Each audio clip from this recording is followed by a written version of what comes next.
Patrick Beverley claims Chris Bosh was the second most skilled player on LeBron James' Dwyane Wade Heat. Chris Bosh's time in Miami is often overlooked because he spent his tenure playing the third option to LeBron James and Dwyane Wade. But Patrick Beverley is making sure that the Bosh disrespect will not go on anymore. He went as far as to say Bosh was the second most skilled player on the old Heat teams behind LeBron James. Beverley then opened up on the crazy things the star forward used to do in practice. Many forget that Beverley was originally traded to the Miami Heat on draft night after the Los Angeles Lakers selected him with the 42nd pick. It's something he had to remind Shannon Sharpe about on the podcast Nightcap when the two were talking about Chris Bosh. Sharpe said that people forget how valuable the former Raptor was in Toronto and that he had to sacrifice the most in Miami. That's when Beverley jumped in. "I got drafted to the Heat," Beverley told Sharpe. "Oh, did you?" Sharpe then laughed. "My rookie year was LeBron James' rookie year with the Heat," Beverley continued. UNC, Chris Bosh was the second best player on the team. The stuff he was doing in practice. You could ask Udonis Haslem, Juwan Howard.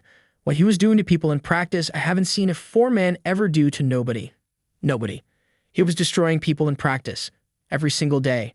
When we think of the Big Three Heat, we tend to think of Dwyane Wade as the second most skilled player on the team behind LeBron. So it's surprising to hear Beverley say that Bosh was perhaps the second best player. But this isn't the first time we've heard a former Heat player sing Bosh's praise. As Beverley mentioned, Haslem has gone on the record saying the same thing. Udonis Haslem's praise for Chris Bosh. 1 year ago on the OG podcast with Udonis Haslem, Mike Miller, and Jeff Teague, Haslem called Bosh the Heat's most important player. That's right. Not LeBron James, Chris Bosh. Our most important player, not our best player, but most important player was CB, Haslem stated. He was our most important player because if Braun went down, you could bring in D. Wade. And it's not the same player, but you're going to get similar results. We didn't have another CB. It was an important distinction that Haslem made.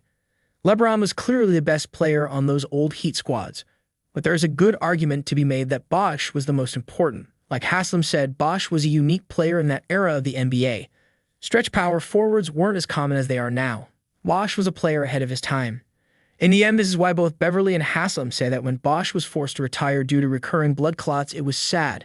He still ended up in the Hall of Fame as he was a dominant player in the league for 13 seasons. But Bosh, LeBron, and Wade could have achieved so much more on the Heat. And most former teammates think it all fell apart because of Bosh's unfortunate injuries.